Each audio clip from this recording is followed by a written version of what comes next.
이제 우리나라 한국 경제 얘기로 좀 넘어가고 보겠습니다. 한국은 다행히 1월 20일 날 이제 첫 번째 확진자가 나오고 석 달 만에 그 확진자 수가 이제 뭐 10명 이 정도가 나오면서 어느 정도 잡히고 지금 이제 5월 6일부터는 그동안의 그 거리두기 같은 것도 좀 줄이고 이러기 때문에 그리고 1, 4분기 통계 나온 것도 봐도요. 경제 성장률 물론 뭐 전기 대비는 1.4% 마이너스로 나와 있긴 했지만 뭐 수출이 한 2% 정도 감소하고 수입이 한 4% 정도 감소하고 해서 1, 4분기는 잘 넘어간 것 같고 근데 이제 내가 기업인들하고 얘기해 보면 이제 2, 4분기 걱정을 많이 하더라고요. 맞습니다. 그래서 어떻게 보세요? 한국 경제는 지금 금년에 어떻게 봐야 될까요? 이제 이 코로나라고 하는 것을 이제 사람들이 공포로 느끼기 시작한 건 2월 말부터 시작해서 그렇죠. 3월부터니까 첫 번째 사망자 나온 게 2월 20일입니다. 예, 그러니까 이제 2월 말부터 3월 초까지고 이제 그 다음부터 이제 정부가 난리 났다고 그래서 이제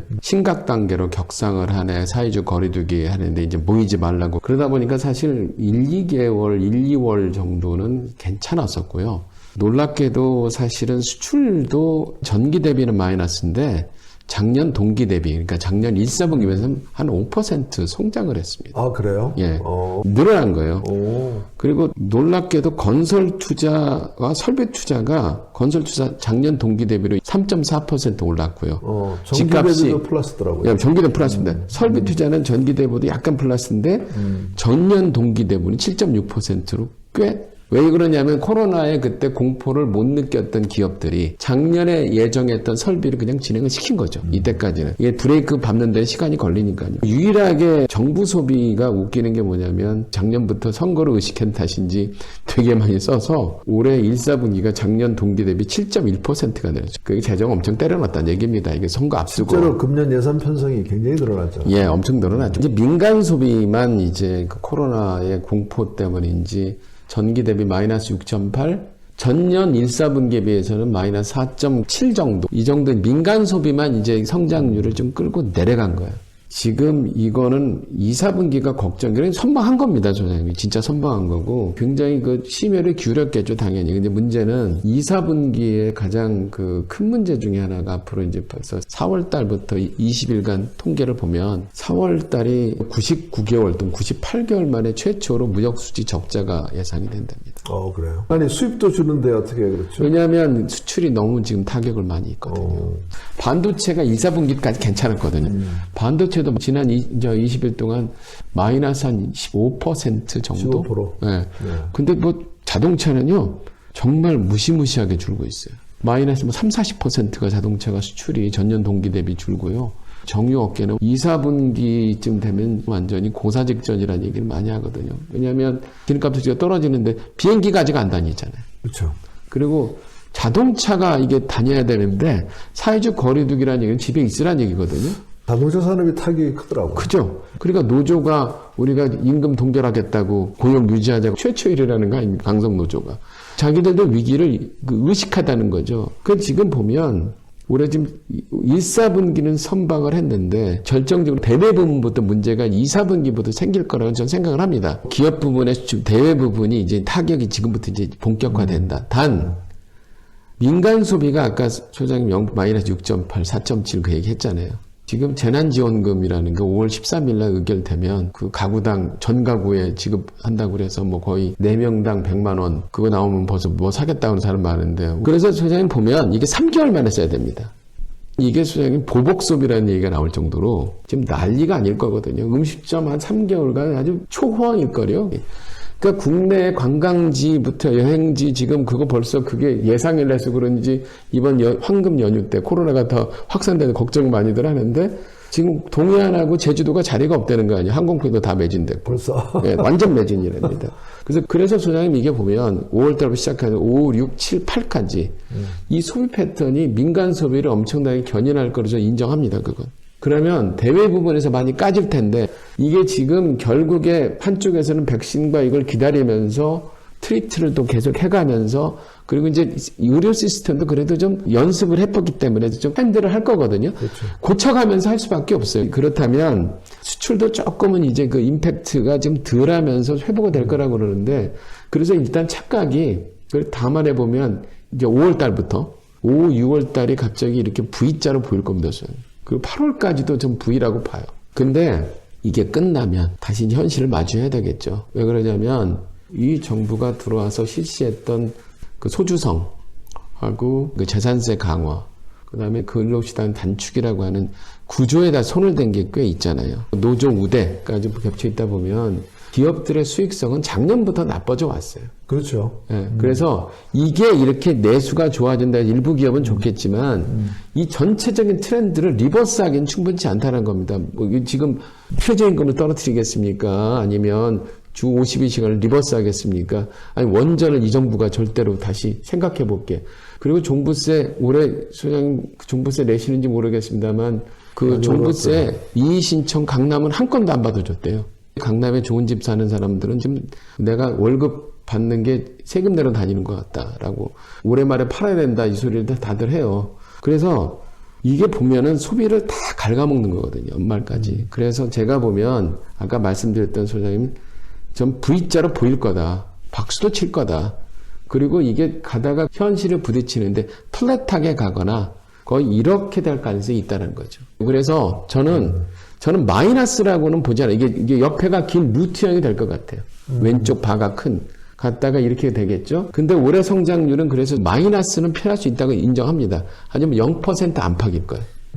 그 정부가 만들 겁니다. 그것도 0% 안팎으로. 그러니까 1, 4분기 소비가 6%나 준 부분은 이제 아무래도 그 이동 제한이나 거리두기 이런 것 때문에 서비스업에서 이제 소비가 줄어서 그렇게 된 건데 5월 중순에 만약에 정부 지원금 보조금이 나오면 서비스업에 내려갔던 게 좀 올라올 것 같기는 한데 이제 2, 4분기의 핵심은 미국이나 세계 시장 때문에 수요가 줄어가지고 소위 10대 수출 기업들, 응?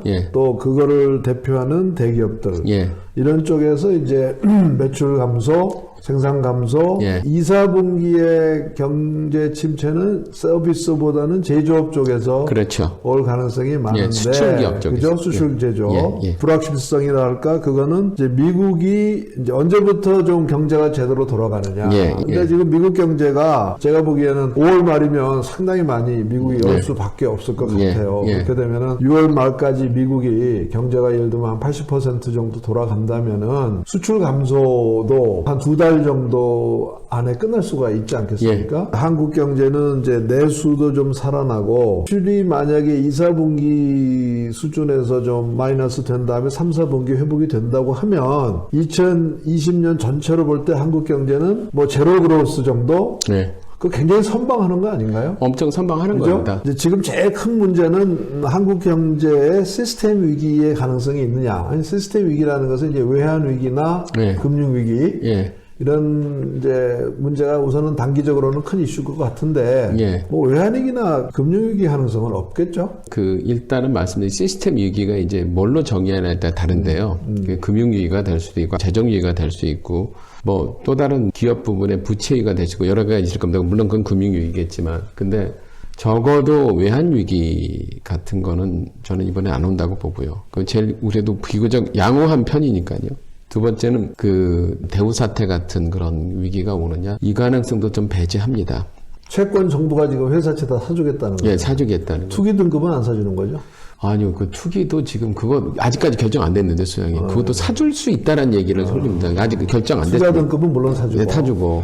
회사채도 사준다 그러니까 좀 그 뭐 위기니까 이렇게 하는 건 저도 반대는 않습니다. 그래서 이제 덕분에 30대 그룹의 그 위기라고 하는 것이 대우 사태처럼 그때 확 넘어져가지고 물론 그때는 안 넘어뜨리고 해결하려고 그래 넘어진 거죠. 그런 상황은 저는 안 온다고 좀 봅니다. 단지 정부 부문이 이렇게 적극적으로 나설 때 그 당시에 대우 사태도 정부가 나설려고 했을 때 가장 발목을 쥐었던 게 미국이었거든요.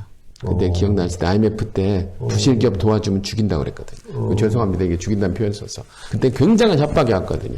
재정을 민간 부문에 쏟으면 니네는 가만 안 두겠다. 그래서 IMF에서도 말렸고 기억나실지 모르겠습니다만 그때 그 신자유주의라는 얘기를 하면서 작은 정부를 하는데 니네도 따라가야 된다 해가지고 정부가 개입해서 손을 떼라라고 하는 바람에 대우가 사실 속절없이 몰락한 이유도 좀 있습니다. 그런데 이맘때요. 미국이 정부가 나서서 그렇죠. 싸그리 다 사주고 사실 IMF 때 IMF가 한국에 요구한 그 혁신 프로그램은 좀 잘못된 거죠. 그렇죠. 잘못된 거죠. 그 지네는 그때까지는 그랬는지 모르겠는데 다른 개도국에서 하던 거 한국에 와서 한 거죠. 그러니까. 그래가지고 그때 자기네가 룰을 어겼기 때문에 지금 한국이 그런다고 해서 미국도 못 말리고 IMF도 못 말립니다. 이거 룰이 깨져버린 거거든요. 그래서 급하면 이번에 살리겠다 그러는 정부가 발권력 재정으로 한다는 거에서 이건 살릴 수 있습니다. 두 번째는 소장님, 그때 없었던 펀드라는 게 왕창 생겼습니다. 그게 공적 펀드가 아니라요. 민간 부분의 펀드가 외국 자본가에 들어와가지고 주위에 요즘에 소장님 지난 10년간 돈 벌었다 치고 저 벤틀리 타고 다니는 다 그쪽입니다.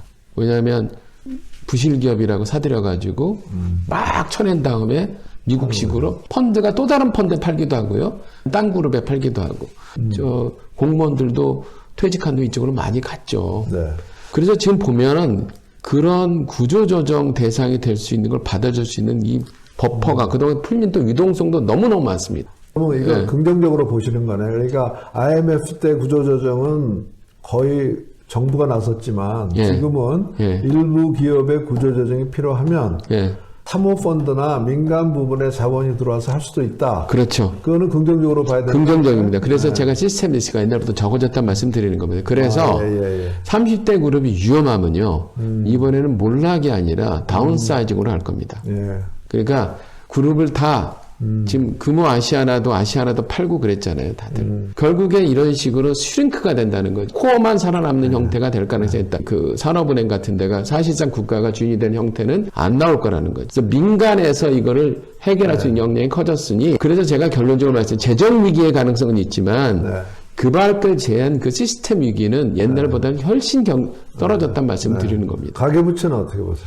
그건 큰 문제긴 한데요. 적어도 가계부채는 금리가 올라가지 않으면 그리고 집값이 폭락하지 않으면 네. 버틸 거라고 보는데요. 언젠가는 이것도 사고가 날 겁니다. 이제 그때 가면 시스템 위기로 올지 모르지만 아파트 값이 많이 떨어지면 가계부채 오겠죠. 문제가 조금 문제가 될 수도 있죠. 예, 그런데 지금 이게 웃기는 게 집값 문제가 터졌던 가계부채 문제 터졌던 일본이나 미국 사례를 보면요. 금리가 올라서 터진 거거든요. 그렇죠. 근데 그것도 딜레마라고 그럴까, 패러독스라고 그럴까, 웃기는 게 경기가 좋아져서, 경기 좋으니까 이걸 시키려고 떨어뜨렸더니 어마어마한 불황을 몰고 시스템을 터뜨려버린 거거든요, 그게. 이 정부가 럭키하다고 생각하는 게 또 이렇게 코로나 때문에 나빠져가지고 금리를 올릴 수만 있는 여지가 아무것도 없습니다. 없죠. 예. 그러니 저는 가계부채 문제는 또 몇 년을 또 이런 식으로 수건 돌리기처럼 간다라고 보는 겁니다. 올해 떨어진다는 얘기가 집값 떨어진다 올해 말까지 있을지 모르겠고 내년에도 더 있을지 모르겠는데 이게 집값 떨어지는 그게요. 뭐 시스템 위기를 할 정도로 떨어지진 않을 거고요. 왜? 그러기에는 금리가 너무 낮습니다. 돈이 너무 많이 풀렸죠. 예. 지금. 엄청 풀렸고 인플레를 유발 안 하지 뿐이지 네. 돈은 너무 많습니다. 네. 그 IMF 때는 대기업들이 부채 비율이 뭐 400% 이렇게 돼가지고 굉장히 취약했는데 지금은 아닙니다. 또 지난 20년 동안 경쟁력도 많이 좋아졌기 때문에 불황이 와도 굉장히 선택적으로 예. 구조조정하는 그런 모습을 보일 거기 때문에 예. 기업 부채로 인한 시스템 위기 올 가능성은 별로 없고 없어 보이네. 예. 가계부채는 저금리 때문에 당분간 위기가 별로 없기 때문에 예. 종합적으로 볼 때 시스템 위기가 올 가능성은 금년에는 별로 없다고 예. 보면요. 금년에 코로나로 인한 한국 경제의 영향은 원래 예상했던 이제 우리나라 성장률이 2%대인데 예. 거기서 이제 0% 전으로 예. 내려간다는 것은 예. 물론 뭐 0% 성장이라는 것은 1960년대 초 이후에 3번인가밖에 없는 예. 그런 거긴 하지만 그래도 지금 예. 사람들이 느끼는 위기의식에 비해서는 예. 상당히 선방하는 그렇습니다. 걸로 볼 수가 있겠다. 단지 이 재정 위기 문제는 앞으로 점점 더 문제가 될 것이다. 예. 이렇게 이제 말씀하신 걸로 그렇게 이해합니다. 예. 예.